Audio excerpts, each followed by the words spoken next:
Hello and welcome to the Tracy Show. Well, if you have been following me, you all know that I love to and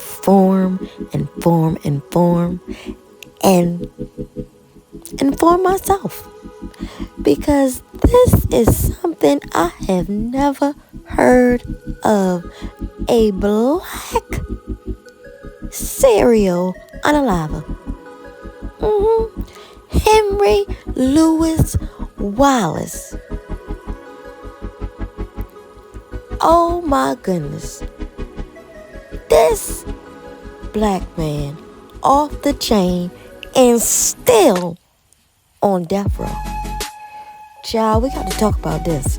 We have to talk about this because I don't know if y'all knew, but I did. Let's go. Henry Louis Wallace was born November 4th, 1965, also known as the Taco Bell Strangler, is an American serial unaliver who unalived 11 black women in South Carolina and North Carolina from March 1990 to March of 1994. Henry Louis Wallace was born in Barnwell, South Carolina, the son of Lottie Mae Wallace. Wallace grew up with his mother, working long hours as a textile worker. She was verbally abusive, criticizing her son for even the smallest mistakes. He attended Barnwell High School, where he was elected to the student council and was a cheerleader. After he graduated in 1983, Wallace became a disc jockey for a Barnwell radio station. Wallace went to several colleges before joining the U.S. Navy in 1985. That same year, he married his high school sweetheart, the former Moretta Brabham, in 1987. In 1988, Wallace was honorably discharged from the Navy. During his time in the Navy, Wallace began to use several rugs, including CC. In Washington, he was served warrants for several burglaries in and around the Seattle metro area. In January of 1988, Wallace was arrested for breaking into a hardware store. That June, he pled guilty to second-degree burglary. A judge sentenced him to 2 years of supervised probation. According to probation officer Patrick Seberg, Wallace did not show up for most mandatory meetings. On March 8, 1990, Wallace unalived one 8-year-old Tashonda Bethia, a Barnwell High School student. He then dumped her body in a lake in his hometown. It was not until several weeks later that her corpse was discovered. Wallace was questioned by the police regarding her disappearance and death, but was never formally charged with her unaliving. He was also questioned about the attempted rape of a 16-year-old Barnwell girl, but was never charged for that. By that time, his marriage to Moretta had fallen apart. He was later fired from working as a chemical operator for Sandoz Chemical Company.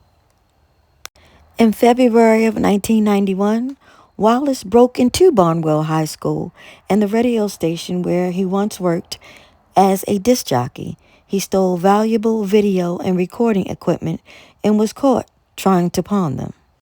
In November 1991, Wallace relocated to Charlotte, North Carolina. He found jobs at several fast food restaurants in East Charlotte before becoming a manager at a Taco Bell near the now defunct Eastland Mall. In May 1992, Wallace picked up 33-year-old Sharon Nance, a convicted rug dealer, and prostitute. Wallace beat her to death when she asked for payment for her services, then dropped her body by railroad tracks. She was found a few days later.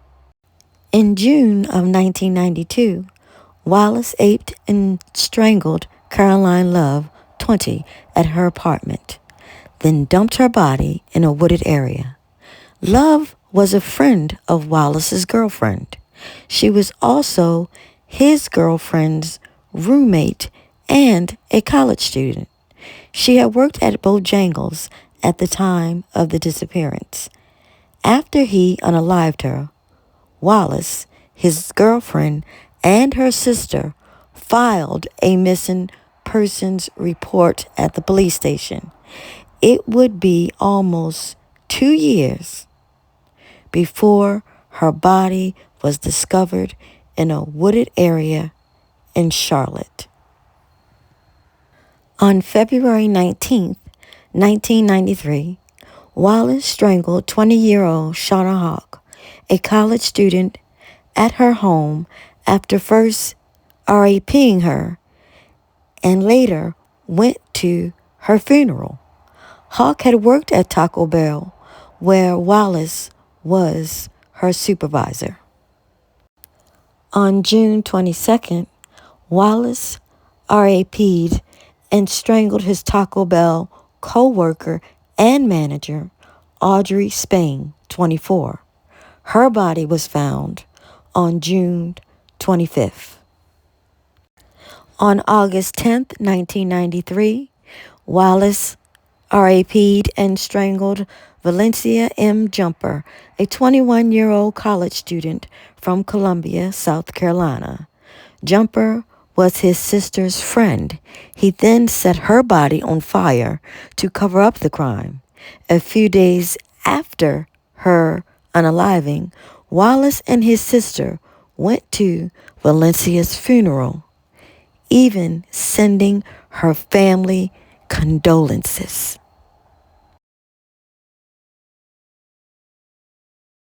A month later, on September 14, 1993, Wallace went to the apartment of 20-year-old Michelle Stinson, a college student and friend of his from Taco Bell.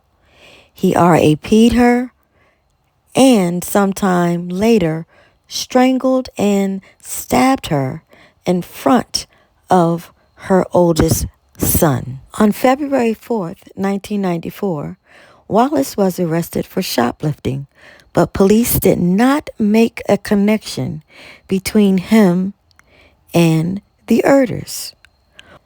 On February 20th, 1994, a day after Shauna's mother appealed to the public to find her daughter's unaliver, Wallace RAP'd and strangled Vanessa Littlemack, 25, in her West Charlotte apartment.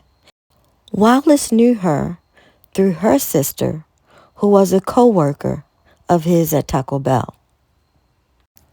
Now let me say, Wallace RAP'd her while she was holding her son. Now by this time, they are realizing that they have a serial unaliver on their hands. Now, back to Vanessa Mack.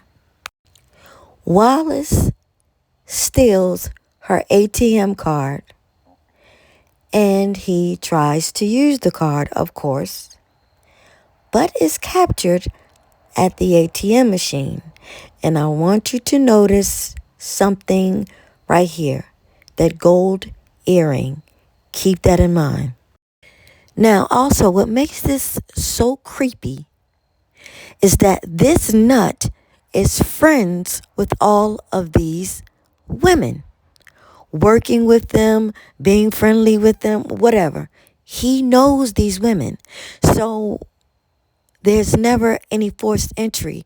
They just let him in. And then he would be very meticulous about how he cleaned up. There were never any fingerprints. He never left any clues. He never left anything behind.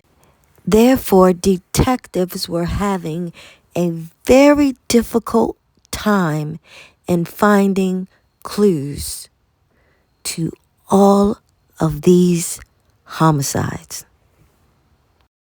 On March 8th, 1994, Wallace robbed, RAP'd, and strangled 24-year-old Betty Jean Balcom a day after her birthday. Balcom and Wallace's girlfriend were co-workers at Bojangles, where she was the assistant manager. After Wallace murdered her, he took a considerable number of valuables from the house, then left the apartment with her car. He pawned everything except the car, which he left at a local shopping center. Now, here is when he slips up because he's acting more and more foolish. He leaves his handprint in Betty Jean's car. As I told you, he's always been very meticulous. But now he seems to think he's getting away with everything. He is a complete nut, just running around like a muck. And North, South Carolina, scared to death. The women are just going crazy. And they think that the news is not giving this enough attention because it's all black women. It's a mess. A mess. Now, on March 8th of 1994, Wallace's dump returns to the same apartment complex on March 8th, knowing that Burness Woods would be at work so he could unalive Woods' girlfriend, Brandy June Henderson, an 18-year-old high school student, homemaker, and mother of Woods' child. Wallace RAP'd Henderson while she held her baby and then strangled her. He also strangled her son, who survived. And I will show you a picture of the son as a baby and as he is a grown man now with his own family. You can see the marks around his neck. Oh, sickening. And this is him as a grown man now. And this is a whole nother story. The pain of living without his mom. And he actually has those baby pictures in his hands. And he looks at those pictures and says, he was not supposed to be here. Because not only did he try to strangle him, he had tried to smother him, keeping, he had like a sack or something that he left over his face, which made it very difficult for him to breathe. Luckily, his dad did come home, and this is what the dad finds. His girlfriend gone, and his son trying to hold on. Now, before I continue, I want to remind you that they have his fingerprints. He doesn't fit the profile, of course, but they know who he is because this is who comes up. Henry Louis Wallace. OMG.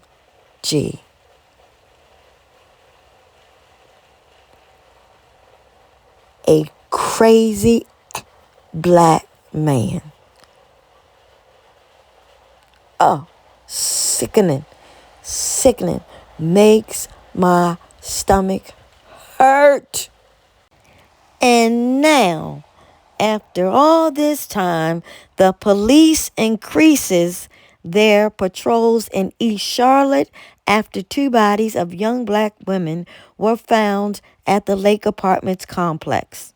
So because two black women were found unalive at the same apartment complex, now you decide to increase the police? Baffles me. But even so, this nut right here, he don't stop. He don't stop.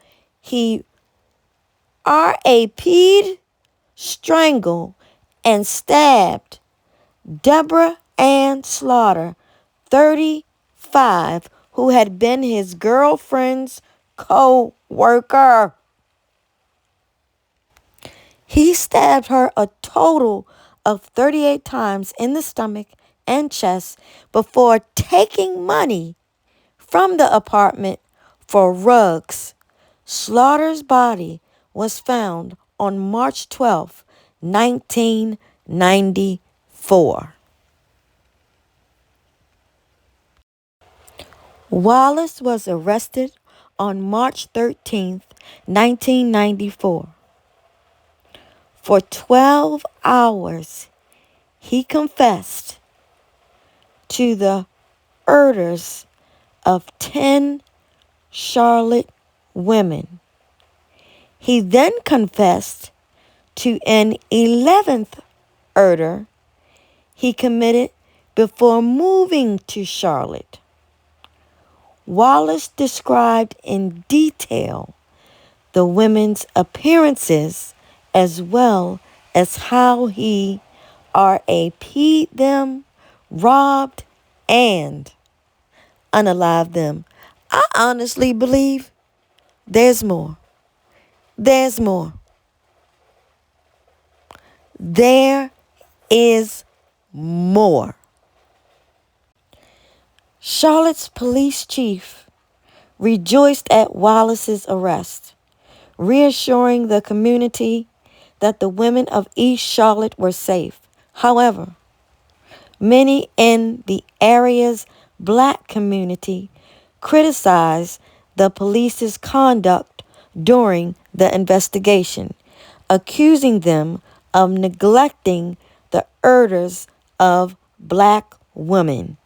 One woman stated that the police did not care because they viewed the young female murder victims as fast girls who hang out a lot. As Shauna Denise Hawks' mother, Dee Sumter, said, the victims weren't prominent people with social economic status. They weren't special, and they were black. Over the next 2 years, Wallace's case was delayed over the choice of venue, DNA evidence from murdered victims, and jury selection. His trial began in September of 1996. In opening arguments, prosecutor Marsha Goodnow argued for the death penalty. At the same time, defense attorney Isabel Day asked for a life sentence, arguing that Wallace suffered from mental illness and that the unalivings were not first-degree murder because they did not result from premeditation and deliberation. However, all that bullcrap, his lawyer trying to talk, shut up. On January 7th, 1997, Wallace was found guilty of 9 murders. On January 29th, he was handed 9 death sentences. He was convicted of all the murders he admitted to, with the exception of Bethia and Nance. Following his sentence, Wallace made a statement to his victims' families, quote, none of these women, none of your daughters, mothers, sisters, or family members in any way deserve what they got.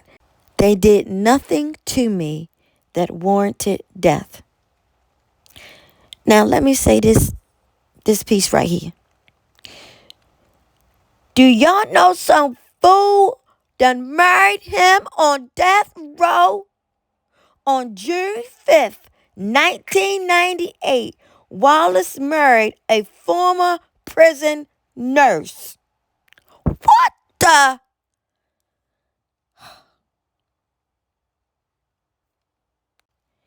Oh my Lord. Rebecca Torres in a ceremony next to the state's execution chamber. Mecklenburg County Public Defender Isabel Day served as an official witness and photographer. What the hell? Oh my goodness. Oh my goodness. Also attending was the manager of the death row unit at the prison. Oh my Lord, I am done. Some fool and married this nut and with a photographer and everything. Oh my goodness.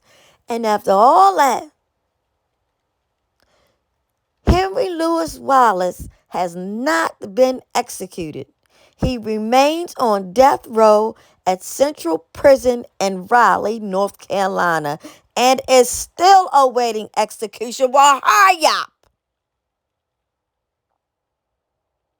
His death sentence has been delayed due to the following factors. I'm not even going to read the factors. That's stupid. And Rebecca Torres, whatever your last name is, you big dummy. You need to go with him then. You need to go with him. You marry somebody like that. You need to go with him. Did you see these pictures, Rebecca? Did you see these pictures?